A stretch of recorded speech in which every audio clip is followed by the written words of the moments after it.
আমরা পরিচিত নই কে বললো? আপনি আমার বড় ভাই, আমি আপনার ছোট ভাই। আমাদের দুইজনের তো ভাই ভাইয়ের সম্পর্ক।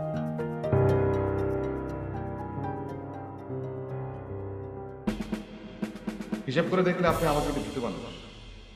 আপনার হারানোর অনেক কিছু আছে, সহায়, সম্পদ, সম্মান। সেই তুলনায়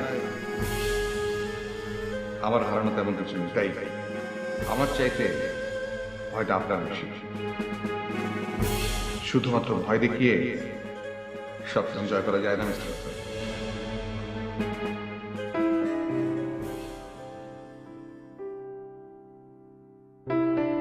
দেখো, আমার তোমাকে যা বলো আমি তোমাকে বলেছি।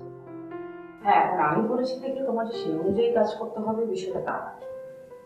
তোমার যা ইচ্ছা তুমি তাই করবে। তবে হ্যাঁ, তুমি যেটা করতে চাও সেটাই করো।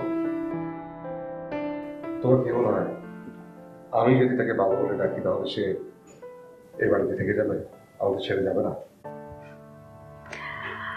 সেই প্রশ্ন তোমার আমাকে না করে নিজেকে করা উচিত।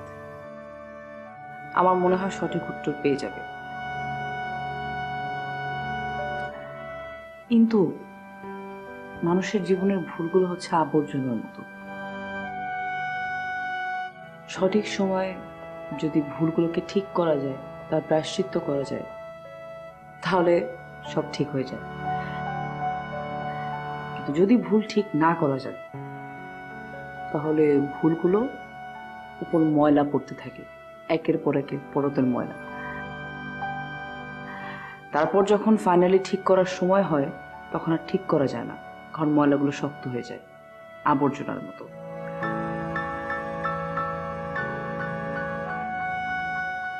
তাই চেষ্টা করো জীবনের সব ভুল সময় থাকতে শুধরে নিতে,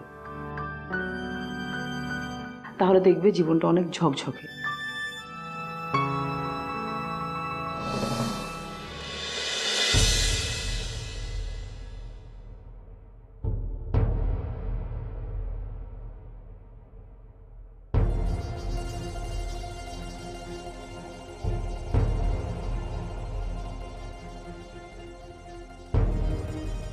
কি হলো, থামলে কেন? আঙ্কেল, আমি আর পারছি না। মানে প্রতিনিয়ত সবার সামনে অভিনয় করে যাওয়া, আমি আর পারছি না আঙ্কেল। আমি ওকে প্রথম যেদিন দেখেছিলাম সেদিনই ওকে ভালোবেসে ফেলেছিলাম। আমি জানি কথাটা হয়তো আপনার কাছে সিনেমার মতো মনে হচ্ছে, কিন্তু সত্যি। ইভানার আসল পরিচয় জানার পরে, মানে এটা যে ইন্তুরি ইভানা সেটা জানার পরে আমি তোমাকে কি বলবো আমি নিজেই বুঝতে পারছি না। আসলে আমিও জানি না আঙ্কেল আমি কি করব। দদুল ভাই যখন আমাকে বলল হেল্প করতে, আমি তখনও কিন্তু জানতাম না ইভানার সাথে আমার কন্ট্রাক্ট ম্যারেজ হচ্ছে। যখন জানতে পারলাম ইভানার সাহায্য হবে, আমি রাজি হয়ে গেলাম।